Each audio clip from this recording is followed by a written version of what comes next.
TDP సానుభూతిపరులపై కక్ష సాధింపు చర్యలు అమానుషమని టీడీపీ రాష్ట్ర కార్యదర్శి తూనుగుంట్ల సాయిబాబా అన్నారు.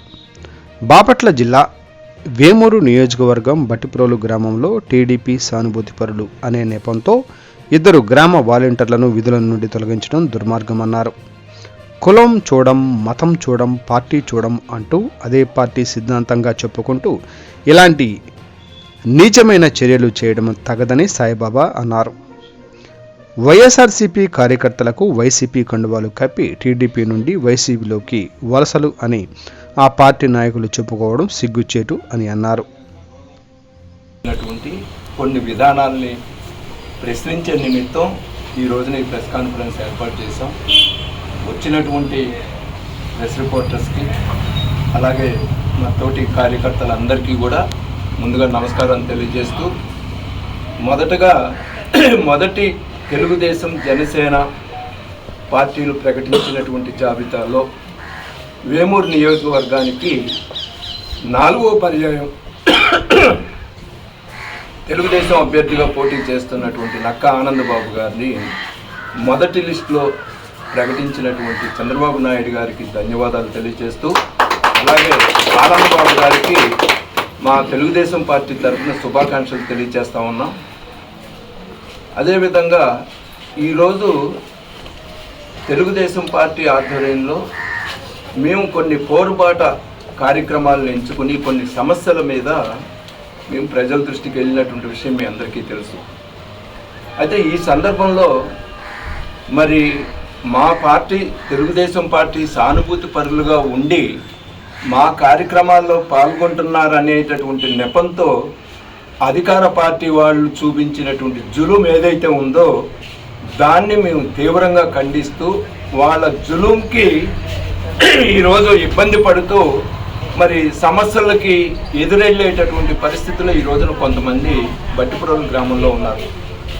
దాంట్లో ముఖ్యంగా ఇద్దరు వాలంటీర్లు అయాచితంగా వాళ్ళ ఉద్యోగాల నుంచి తీసేశారు.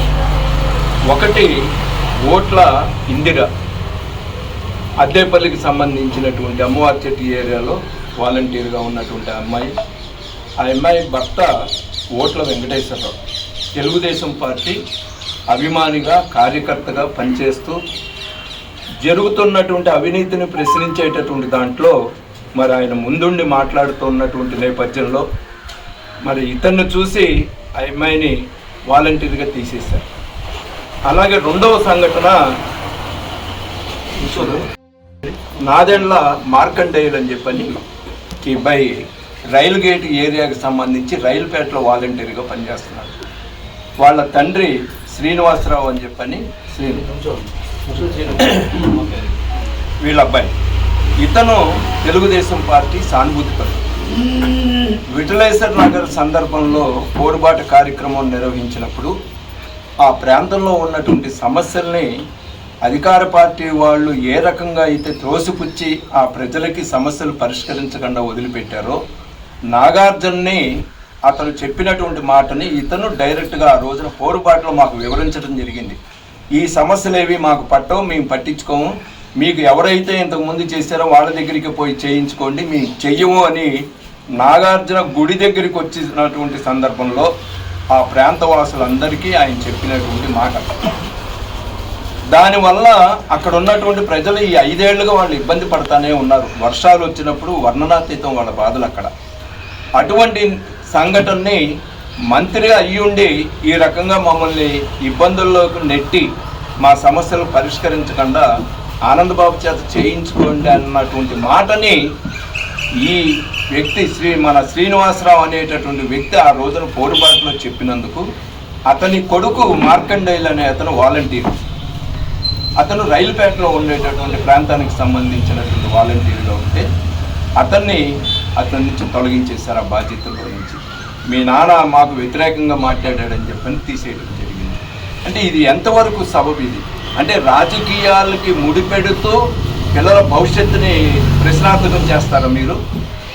అదేవిధంగా మీరు గ్రామ పంచాయతీలో చూసుకున్నట్లయితే 5-6 మందిని కాంట్రాక్ట్ బేసిస్లో పనిచేసేటటువంటి వాళ్ళని తెలుగుదేశం పార్టీకి సాయిబాబా గారికి అనుకూలంగా ఉంటారని చెప్పని అక్కడ కంప్యూటర్ ఆపరేటర్గా ఉండేటటువంటి వ్యక్తి ముద్దంటి సనత్ కుమార్ ఆ అబ్బాయిని తీసేశారు.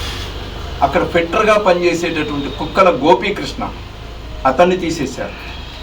టెంపరీ బేసిస్లో పనిచేసే బిల్లు కలెక్టర్గా ఉన్నటువంటి మద్దుల శ్రీనివాసరావు అతన్ని తీసేశారు. తర్వాత అద్దేపల్లిలో రజకుడికి సంబంధించినటువంటి పొలుగుబాటి సాయి కిరణ్ అతను కూడా కాంట్రాక్ట్ బేసిస్లో లోపల పనిచేస్తున్నాడు, అతన్ని తీసేశారు. ఇట్లా 1, 2, 3, 4, 5 వాళ్ళ ఇష్టారాజ్యంగా వీళ్ళు ఎవరైనా మాకు వ్యతిరేకంగా ఉన్నారు అని తెలిస్తే ఇక పద్ధతి లేదు, పాటు లేదు, వాళ్ళని తీసేసి ఉద్యోగాలన్నించి తీసి బయటపడేయటం. అంటే ఇది ఎంతవరకు సబబు? ఇదే రకమైనటువంటి పద్ధతిని రేపు మేము కూడా అవలంబిస్తే ఈ రోజున మీరు పెట్టినటువంటి వాళ్ళని లేకపోతే మీరు తీసుకొచ్చినటువంటి వ్యక్తుల్ని రేపు మేము కొనసాగించాలా? ఇది సమంజసమా? రాజకీయాలకి ఉద్యోగాలకి ఉద్యోగం చేసుకునేటటువంటి వ్యక్తుల యొక్క భవిష్యత్తుకు ముడిపెట్టి రాజకీయాన్ని చూడటం అనేది ఎంతవరకు సబబు అనేది మీ